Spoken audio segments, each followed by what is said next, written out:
Hi hello నమస్తే welcome back to our channel Anitha Chandra Creations. ఈరోజు మన వీడియో వచ్చేసి గర్భం దాల్చిన తర్వాత ఛాతీ నొప్పి అంటే చెస్ట్ పెయిన్ అనమాట. అది ఎందుకు వస్తుంది, అలాగే దాన్ని ఏ విధంగా మనము నిర్ధారించవచ్చు అనేది తెలుసుకుందాం. అంతకంటే ముందు మన ఛానల్ ఎవరైనా ఫస్ట్ టైం చూస్తున్నట్లయితే తప్పకుండా లైక్ చేయండి, షేర్ చేయండి, మన ఛానల్ని సబ్స్క్రైబ్ చేసుకోండి. ఇక వీడియోలోకి వచ్చినట్లయితే ఛాతీ నొప్పి రావడానికి గల ఫస్ట్ కారణం ఏంటి అంటే హార్మోనల్ చేంజెస్.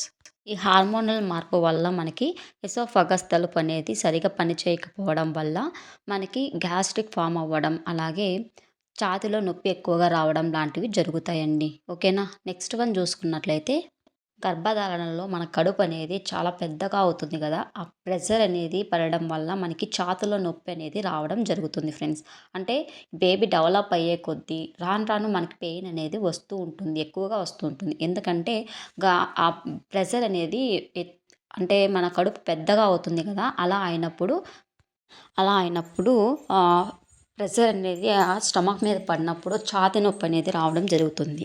ఇక మూడవదిగా చూసుకున్నట్టయితే గుండెకి సంబంధించిన మార్పులనమాట. అంటే మనకి బ్లడ్ అనేది ఎక్కువగా ప్రెగ్నెన్సీలో బేబీ డెవలప్ అవ్వడానికి బ్లడ్ అనేది ఎక్కువగా కావాల్సి వస్తుంది కదా.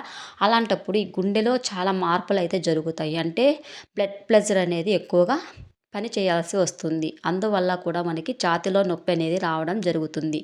ఓకేనా. ఈ విధంగా ఛాతీ నొప్పి రావడం అయితే జరుగుతుంది ఫ్రెండ్స్. కండరాల నొప్పి అనమాట. ఈ కండరాలనేవి మన బాడీలో అంటే ప్రెగ్నెన్సీ నిలిచిన తర్వాత ఈ మార్పులనేవి జరుగుతాయి. దాని ద్వారా కూడా మనకి ఛాతీలో నొప్పనేది రావడం జరుగుతుంది.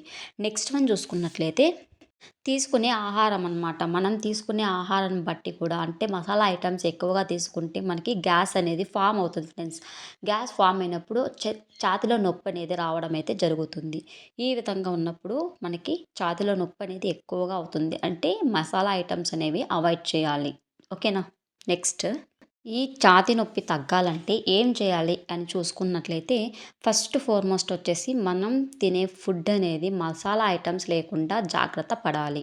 మంచి ఫుడ్ అయితే తీసుకోవాలి, పోషకాలు ఎక్కువగా ఉన్న ఫుడ్ అయితే తీసుకోవాలి. నెక్స్ట్ వన్ చూసుకున్నట్లయితే వ్యాయామాలు అనేవి తరచుగా చేస్తూ ఉండాలి. ఓకేనా. ఎక్సర్సైజెస్ అనేవి చాలా ఉన్నాయండి ప్రెగ్నెన్సీ రిలేటెడ్, వాటిని అయితే మనం ఫాలో అవ్వాలి.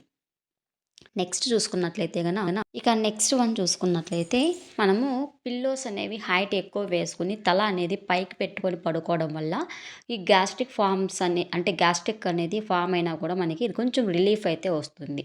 అలా చేయడం వల్ల ఛాతీలో నొప్పిని అయితే మనం తగ్గించవచ్చు. అంటే ఇట్లా స్ట్రైట్గా పడుకుంటాం కదా ఫ్రెండ్స్, ఇట్లా పడుకున్నప్పుడు మనకి తల అనేది ఆ పిల్లో అనేది పెట్టుకొని పడుకోవడం వల్ల తల ఎక్కువ హైట్‌లో ఉంటే ఇక్కడ ప్రెషర్ అనేది తగ్గుతుంది. అందువల్ల మనకి పెయిన్ అనేది తగ్గడానికి ఛాన్సెస్ ఉంటాయి. ఓకేనా. ఈ విధంగా చేయడం వల్ల కూడా ఛాతీలో నొప్పి అనేది తగ్గించవచ్చు.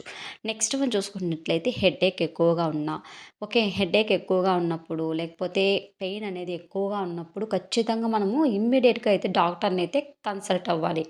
ఎందుకంటే పెయిన్ అనేది మరీ ఎక్కువగా అయినట్లయితే మనకి చాలా ప్రాబ్లమ్ ఫేస్ చేయాల్సి ఉంటుంది. అలాగే బేబీ మీద అది ఎఫెక్ట్ అవుతుంది కాబట్టి వెంటనే డాక్టర్ని అయితే కన్సల్ట్ అవ్వండి. ఓకేనా. ఈ చిట్కాలు అయితే చాలా బాగా అబ్జర్వ్ చేశారు కదా, వాటిని బాగా అబ్జర్వ్ చేయండి. అంటే ఫాలో అవ్వండి. మనం చెప్పే వీడియోస్ అనేవి అన్ని ప్రెగ్నెన్సీ రిలేటెడ్ ఉన్నాయి. నచ్చితే తప్పకుండా లైక్ చేయండి, షేర్ చేయండి, ఛానల్ని సబ్స్క్రైబ్ చేసుకోండి. Thank you so much for watching friends. Subscribe our channel.